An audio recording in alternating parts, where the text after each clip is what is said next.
March 1933. The problem was no longer failing banks. It was that people could no longer trust they could still reach their money.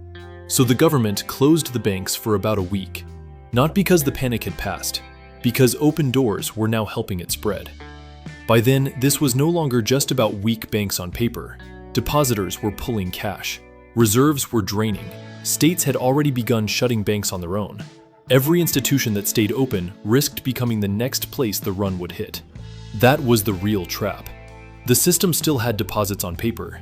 What it was losing was the ability to let people use them normally without making the panic worse. Every withdrawal weakened the next bank. Every weak bank gave the next depositor another reason to run. So the bank holiday did three things at once. It stopped withdrawals, it bought time, and it turned reopening into selection. The question was no longer who wanted cash today.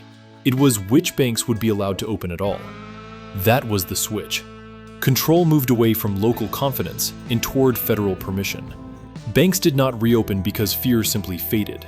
They reopened after review, and only in stages. Some were cleared, some were not. Access to money was no longer a private assumption. It had become a public decision. That is why the bank holiday was bigger than a normal crisis response. A market panic can destroy wealth and still leave daily life running. A banking access crisis is different.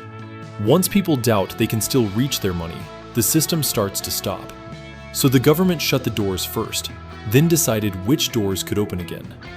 The bank holiday of 1933 was not recovery, it was containment. When open access starts feeding the run, control belongs to whoever decides when access returns.